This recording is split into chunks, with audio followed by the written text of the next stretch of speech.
नमस्कार, मी सायली आणि आपले स्वागत आहे मराठी बुकशेल्फ या चॅनलवर. आज आपण बोक्याची खरी कमाई ही गोष्ट ऐकणार आहोत. शाळा सुटण्याची वेळ होऊन 2 तास उलटून गेले तरी बोक्या घरी आला नव्हता. आई आणि आजी काळजीत होत्या, वाट बघत होत्या. त्यात आणि जोरदार पाऊस सुरू झाला. पाणी साचलंय रस्त्यात.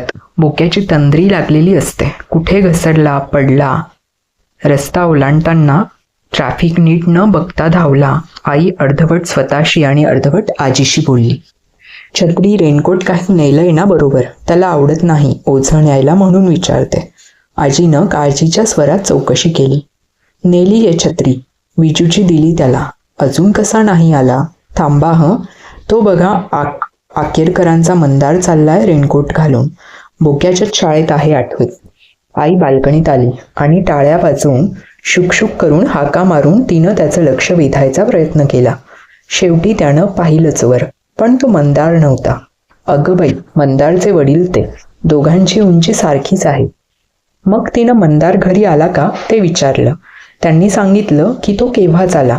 मग आजीला यतीन दिसला.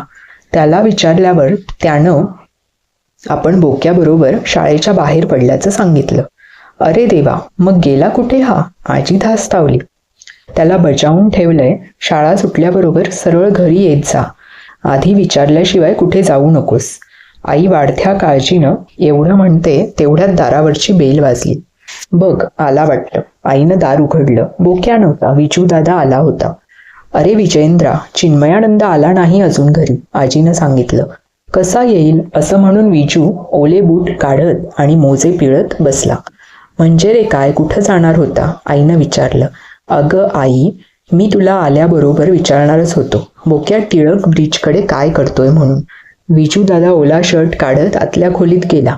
आई आजी त्याच्याकडे धावल्या. टिळक ब्रिजकडे? आईला आश्चर्य वाटलं. मी पाहिलं त्याला, त्याचं लक्ष नव्हतं. दुकानातून निघाला आणि स्टेशनकडे गेला. स्टेशनकडे?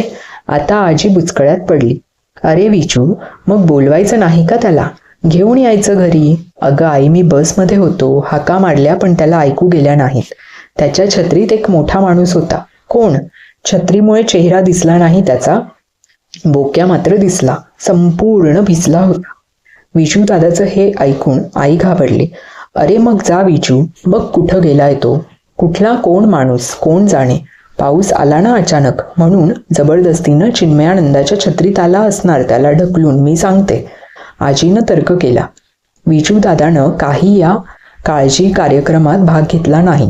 तो आपला गाणं गुणगुणत शांतपणे कोरडे कपडे घालून आपल्या उद्योगाला लागला. विजू, तुला काही आहे का? किती वेळ वाट पाहायची त्याची? तू जा बघू चौकशी करायला. आई वैतागली. कुठे जाऊ? काही काळजी करू नकोस ग, येईल तो. विजू दादा एवढं म्हणेपर्यंत दारावर कुणीतरी हळूच टकटक केल्याचा आवाज आला. बेल न वाजवता दाराशी खुडबुड करणाऱ्या माणसाची चाहूल लागल्याबरोबर विजू दादा धावत दार उघडायला गेला. त्याला वास आला होता. हा बघ आलाच. अरे काय हे बोक्या, छत्री बंद करून आलास की काय? बोक्या भिजून कुडकुडत उभा होता. पाण्याचे ओघळ चेहऱ्यावर, मानेवर, हातापायांवर दिसत होते. शर्ट अंगाला चप्प चिकटला होता. ए दादा गपकी, अगदी मुद्दाम मोठ्यानं कशाला जाहीर करायला हवं? पण मग एवढा चिंब भिजलास कसा? आणि काय रे तुझ्याबरोबर ते कोण होते मगाशी? हळू बोलूगात चुगली करू नकोस आईकडे. चुगली कसली? माझं सांगून झालं सुद्धा. पावसात भटकतोस ना, भोगा आता आपल्या कर्माची फळं. एवढं बोलून विजू दादा बाजूला होतोय तोच आई आलीच दाराशी. आला ना बोक्या, छान. आणि विजू, तू दारात बोलत काय उभा राहिलास त्याच्याशी? बोक्या, आण ती छत्री इकडे, आण. मार हवाय का? जा आधी आत, पाय धू आणि कपडे बदल, मग सांगते तुला. आईच्या मनातल्या काळजीची जागा आता संतापानं घेतली होती. आजीही आता पुढे झाली. सुनबाई, त्याचं डोकं पूस ग. हा पाऊस वाईट. पाऊस कशाला वाईट? त्यात भिजलं तर वाईट बोक्यासारखं, विजू दादा म्हणाला. विजयेंद्रा, तू नको बरं चिडवू त्याला. आत्ता आलाय तो, भूक लागली असेल त्याला. आजीनं धाकट्या नातवाची बाजू घेतली. मग सरळ घरी यावं की, सांगितलं होतं कुणी? बोक्यानं विजू दादाच्या पायावर पाय आपटला म्हणून त्याला वाक्य अर्धवट सोडून द्यावं लागलं. आईनं आतून टॉवेल आणला आणि बोक्याला डोकं पुसायला सांगितलं. बोक्या नाजूकपणे टिपल्यासारखं डोकं पुसत हळूच विजूदादाकडे बघू लागला. तसं नाही, इकडे ये. आईनं बोक्याला जवळ ओढलं आणि ती जोराने डोकं पुसू लागली. आई ग, दुखतं ना, हळू, तो ओरडला. आजीनं मग त्याला जवळ बोलावून पुसण्याचं काम स्वतःकडे घेतलं. दादाला स्वस्त बसवेना. ए बोक्या, तू पावसाळ्यात सकाळी आंघोळ नकोस करूस, तो म्हणाला. का रे? आजीनं काही न कळून विचारलं.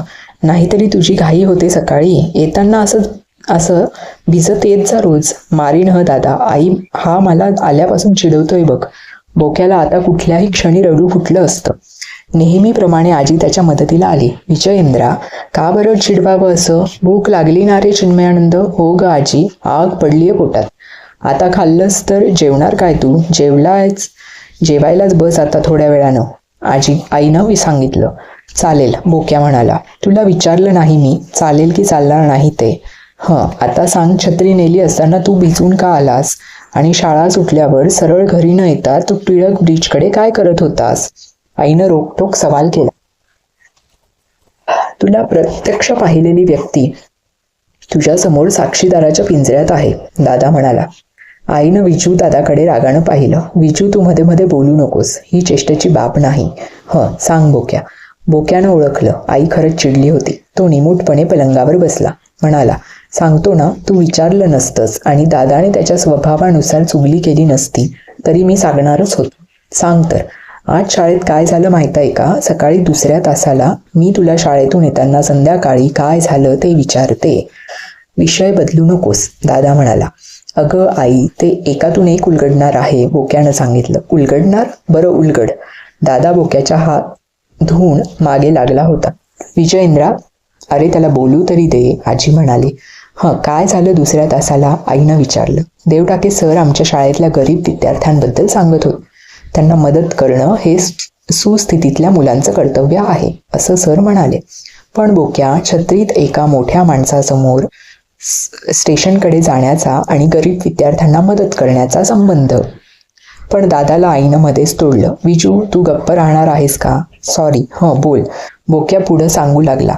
आमच्या शाळेनं अशा विद्यार्थ्यांसाठी एक फंड सुरू केला आहे. देवटाके सर खूप छान बोलले. ते म्हणाले, घरून पैसे आणून कोणीही देऊ शकेल, पण तुम्ही स्वतःच्या कष्टाचे, स्वतःच्या कमाईचे पैसे या मुलांच्या पुस्तकासाठी देऊ शकलात तर मला बरं वाटेल आणि आपल्या मित्रांसाठी काही केल्याचं खरं समाधान तुम्हाला मिळेल. खरंच चांगली आहे तुझ्या सरांची कल्पना, पण स्वतः कष्ट म्हणजे? आईनं विचारलं. बोक्या, तू कमावणार? दादा लांब होता, तो जवळ येऊन बसला. हो, बालवीर पथकात खरी कमाई असते ना, तसे स्वतःच्या श्रमाचे पैसे मिळवायचे. मला एकदम पटलं सरांचं. मी लगेच उभा राहून माझं पहिलं नाव दिलं. म्हणजे बोक्या, तू आता खऱ्या कमाईला सुरुवात करणार? दादाच्या प्रश्नात चिडवण्यापेक्षा आश्चर्याचाच स्वर अधिक होता. मी सुरुवात केली सुद्धा, बोक्यानं जाहीर केलं. कधी? दादा म्हणाला. म्हणजे केलंच तरी काय बाबा, आजी म्हणाली. बोक्या, तू स्वतःचं डोकं चालवून नसते उद्योग करू नकोस आई. बोक्यानं हे ऐकून घेतलं. मग उत्साहानं म्हणाला, अगं आई, मी शाळेतून येत होतो ना तर एकदम पाऊस आला. खूप लोकांकडे छत्र्या नव्हत्या. ते दुकानात अडकले. मला एकदम आयडिया सुचली. मी दुकानाच्या आडोशाला उभ्या असलेल्या एका माणसाकडे गेलो आणि म्हटलं, तुम्हाला छत्रीतून स्टेशनकडे सोडतो, 25 पैसे पडते. बोक्या, दादानं डोळे विस्पारले. आजी ऐकत राहिल्या. अरे दादा, तो तयार झाला. मग मी छत्री त्याच्या डोक्यावर धरली आणि स्टेशन येईपर्यंत त्याला मी पैसे का घेतोय ते सांगितलं. त्यानं रुपया दिला. मग मी स्टेशनकडून एकाला प्लाझा सिनेमाकडे घेऊन गेलो, पुन्हा स्टेशनकडे. अशा एकूण 4 फेऱ्या मारल्या. 3 रुपये 50 पैसे मिळवले. बोक्याचे डोळे चमकत होते. आई धक्क झाली. काय म्हणावं आता या मुलाला? त्याला रागवावं, मारावं की त्याची पाठ थुकतावी हेच कळेनासं झालंय मला.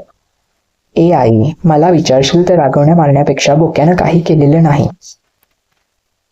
विजू दादाने कधी नव्हे ती बोक्याची बाजू घेतली. चिन्मयानंद सुधेपणानं शाळेतून घरी यावं ते सोडून हे रे काय तुझं तिसरंच, आजी म्हणाली आणि दारावर बेल वाजली म्हणून उठली. प्रदीपाला वाटतं. उघडते मी सासूबाई. बोक्या, यांना आल्याबरोबर सांगू नकोस तुझे पराक्रम, चिडतील, असं म्हणून आईने दार उघडलं. बोक्याचे बाबा छत्री बॅग सावरत उभे होते. बरेचसे भिजलो होते. बापरे, काय पाऊस ग, पाणी तुंबलंय बाहेर. जसा वालांनी सोडलं त्यांच्या गाडीतून म्हणून बरं झालं, तरी एवढा भिजलोच बघ. बोक्या पटकन बाबांपाशी आला. बाबा द्या ती छत्री, बाहेर बाल्कनीत ठेवतो. त्यानं बाबांच्या हातातली छत्री काढून घेतली, पळत बाल्कनीत जाऊन उघडून ठेवली. पुन्हा धावत तो बाबांकडे आला. बूट काढा ना बाबा. बाबांना बसायला त्यानं खुर्ची दिली. बाबांनी बूट काढले. आहा, अरे अरे तू कशाला उचलतोयस? बोक्यानं बाबांचे बूट घेतले. भिजलेले मोजेही ते नको म्हणत असताना उचलले, बाहेर नेऊन ठेवले. पुन्हा बाबांकडे येऊन त्यानं बॅग घेतली. आणा ती बॅग, मी ठेवतो. बाबा तुम्ही हातपाय धुवून या. बाबा बाथरूममध्ये गेले. पाठोपाठ बोक्या आलाच. काय चालवलंयस काय बोक्या? अरे तू कशाला आलायस बाथरूममध्ये? पाणी ओतणार आहेस पायांवर? बाबांनी विचारलं. नाही, नॅपकिन घेऊन आलोय. बोक्यानं घडी केलेला नॅपकिन दाखवला. बाबांनी बोक्याकडे बघत तोंड हातपाय पुसले. ते बाहेर पडेपर्यंत बोक्या त्यांचा पायजमा आणि सदरा घेऊन आला. दोन्ही हातांवर ठेवून सरळ जवळ उभा राहिला. बोक्या तू जरा बाजूला होतोस का? आल्यापासून लुडबुडतोयस पायाकडे. तू पडशील नाही तर मला पाडशील. आणि कसली प्रस्तावना आहे ही? काय ग, काय केलं ह्यानं? बाबांनी आईला विचारलं. मला नाही माहीत, तोच सांगेल, ती म्हणाली. काय रे बोक्या, काय झालं? आणि चेहरा एवढा ताजातवाना कसा तुझा? रोज घामट असतोस खेळून आल्यावर. पण बाबांच्या प्रश्नाला बोक्याऐवजी दादानं उत्तर दिलं. आंघोळ केलीये त्यानं. हा, असं सांग तरीच एवढा. आकाशाच्या शॉवर खाली. दादानं वाक्य पुरं केलं. आजीनं विजयेंद्रा असं म्हणून दादाला गप्प राहण्याबद्दल खुणावलं. बोक्या बाबांच्या जवळ जाऊन उभा राहिला. बाबा काय रे? बाबांच्या चेहऱ्यावर आता स्मित हास्य होतं. बाबा तुम्ही आल्यापासून मी तुमची छोटी छोटी कामं केली की? हो केलीस ना. शहाणाच आहेस तू पहिल्यापासून. बाबांनी बोक्याच्या पाठीवरून हात फिरवला. बाबा त्या कामांबद्दल मला 50 पैसे द्याल? काय? बाबा बघतच राहील. आजी एकटीच बसलेली पाहून बोक्या तिच्याकडे आला. हळूच तिच्या शेजारी उभा राहिला. आजी काय बाळा, मला काहीतरी काम सांग. छे रे, तुला कसलं काम सांगणार मी चिन्मयानंदा? नाही, सांगितलंच पाहिजे. मला नाही सांगता येत. तुला काही आणून देऊ का? मला काय आणून द्यायचंय? अगं म्हणजे खडी साखर, उदबत्त्या, पूजेची फुलं, दुर्वा असलं काही? नको, आहे सगळं. मग मी तुझे पाय दाब. अरे नको चिन्मयानंदा, मी हवं तर तुला तसेच पैसे देते. असेच नाही येणार मी. खरी कमाई म्हणतात त्याला. कमवायचे असतात पैसे, फुकटातले नको. आजीचा नाईलाज झाला. तिनं हातातलं काम बाजूला ठेवलं. बरं बाबा, दाब पाय. बोक्या उत्साहानं खाली बसला. तूच म्हणतेस ना वळून येतात म्हणून. हो बाबा, काय करणार, ह्या वयात असंच चालायचं. बोक्यानं आजीचे पाय दाबायला सुरुवात केली. बघ ठीक आहे, आणखी जोरात नको ना? बोक्यानं विचारलं. नको रे वा, छान दाबतोस हो चिन्मयानंद. बरं वाटलं बघ. पुढे आता तू जा खेळायला, आजीनं सांगितलं. मग बोक्या कुठला ऐकतोय? अगं आत्ता सुरुवात केलीये. पावलांना असा मसाज करतो की तुला चालताना तरुण झाल्यासारखं वाटेल. मला काय करायचंय तरुण वाटून? आजी हसली. थांब आलो. बोक्या आतल्या खोलीत गेला. सुवासिक तेलाची बाटली घेऊन आला. हे रे काय? आजीनं विचारलं. दादा वापरतो हे तेल, तुझ्या पावलांना लावतो, छान थंड वाटेल. बोक्यानं हातावर तेल घेतलं. अगं बाई, अरे चिन्मयानंद, असलं काही मुळीच करू नकोस बरं का? बोक्यानं जबरदस्तीनं आजीची पावलं ओढली आणि तो तळव्यांना तेल चोळू लागला. आजी गुदगुल्या झाल्यामुळे चुळबुळ करायला लागली. चिन्मयानंदा पुरे हो.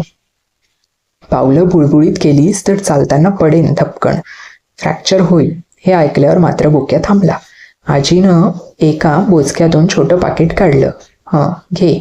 पाय दाबल्याबद्दल तिनं नोट दिली. बापरे, 5 रुपये? अगं आजी एवढे कशाला? बोक्या संकोचानं म्हणाला. अरे आता ताटातलं वाटीत आणि वाटीतलं ताटात. ते माझे कसले पैसे? बोक्या खुशीत नोट हातात घेऊन उलट सुलट करत राहिला. आजी 5 रुपये फक्त 2 पाय दाबल्याबद्दल? आजी तुला 4 पाय हवे होते. संध्याकाळी आई मधल्या खोलीत लिहित बसली होती. बोक्या तिच्या जवळ जाऊन निरीक्षण करू लागला. आई काय करतेस? त्यानं विचारलं. आलास का? आता इथं काय काम आहे तुझं? सहज बघायला आलो. महिला मंडळाचं काम करते. तू खजिनदार आहेस नाही का? बरंच असतं की काम. हो, आणि तू इथून गेलास तर लवकर होईल माझं काम. खाणं करायचंय मला अजून. नको करूस तू, बोक्यानं तिला सांगितलं. म्हणजे? आई गोड शिरा तिखट शिरा असतो तसा खारट शिरा नसतो का? नाही बरं, मुद्दाम कोणी खारट करत नाहीत. मुद्दाम नसतील करत, पण चुकून झाला तर खात सुद्धा नाही. आता आईनं कामातून मान वर करून बोक्याकडे राखून पाहिलं. म्हणजे शिरा खारट झालाय? हो ग, कुणी केला? आजीनं. नाही, मी. तू? बोक्या, तू शिरा केलास? हो, एकट्यानं. फक्त गॅसकडे होतो म्हणून आजीनं लांबून लक्ष ठेवलं. आईला काय बोलावं ते सुचेना. अरे पण तुला परवा शिरा करताना पाहिलं होतं मी लक्ष देऊन. आज स्वतः केला. पण मीठ जास्त पडलं ग. बोक्या हिरमुसला झाला होता. अरे काय उद्योग हा बोक्या? कुणी सांगितलं तुला हे? तुझं काम करायला गेलो खऱ्या कमाईसाठी. आई एरवी खुश होऊन दिले असतेस त्याच्या निम्मे दये. शिरा खारट झाला म्हणून. आईनं हातातलं काम बाजूला ठेवून बोक्याला जवळ घेतलं.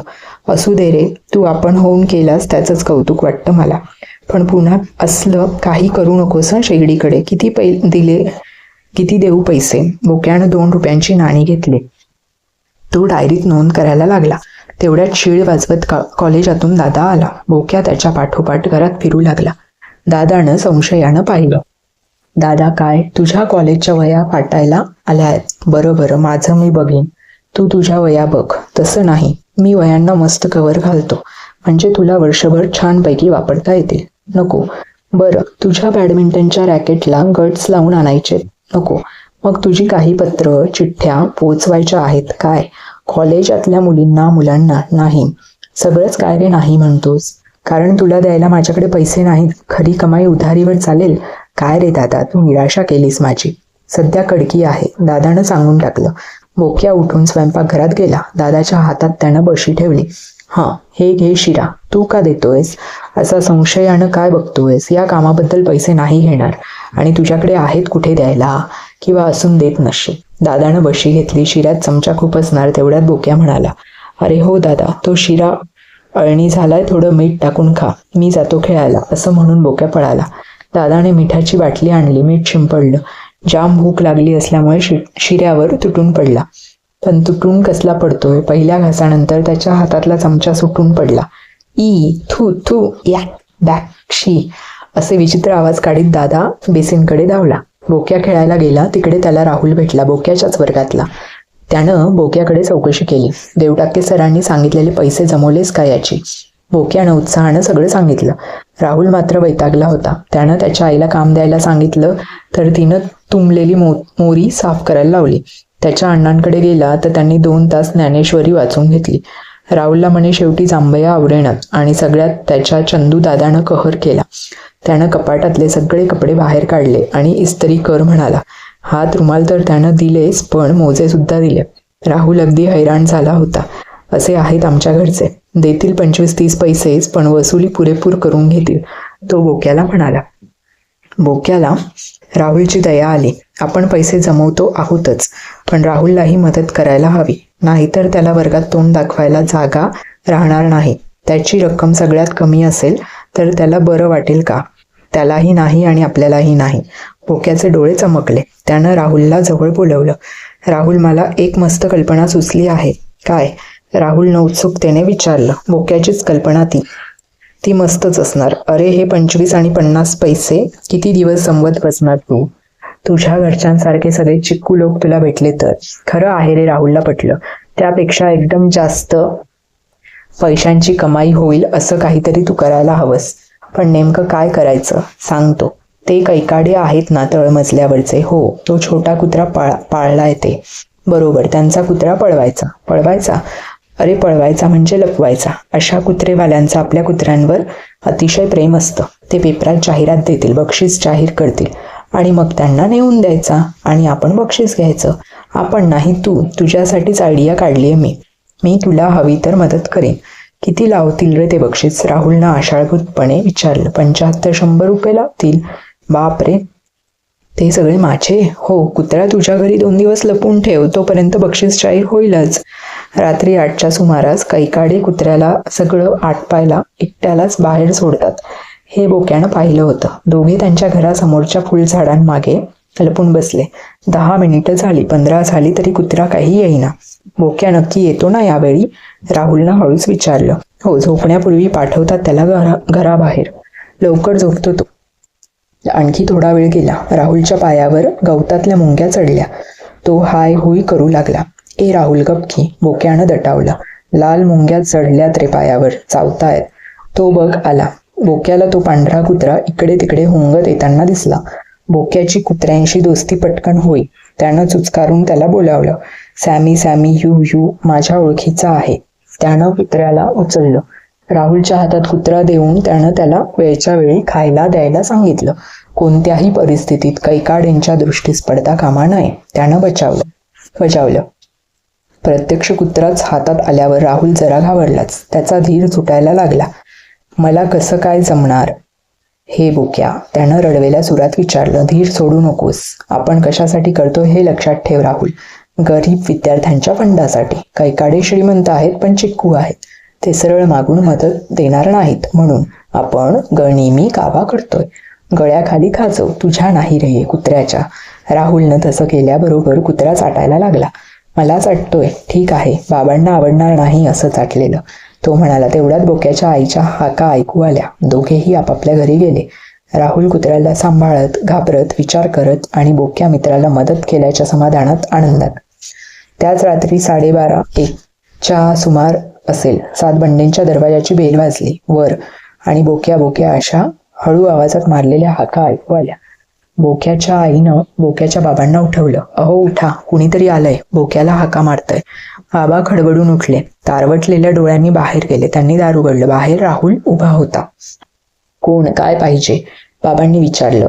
हे बोक्या, म कू कू असं काहीतरी बोलायचा प्रयत्न करत राहुलने पटकन बाबांच्या हातात कुत्रा ठेवला. बोक्याचे बाबा विलक्षण दचकले.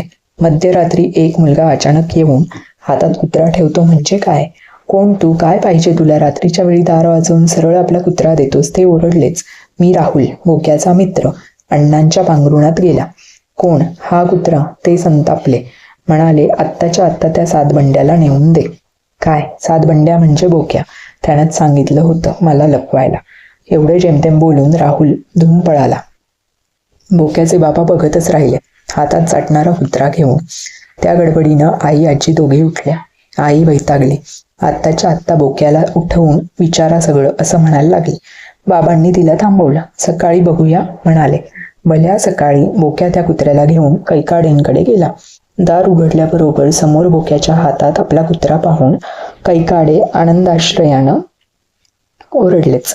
सॅमी, अले अले, ये Shyam Shyam, naughty naughty doggy, कुठे गेला होता शिल्पाला?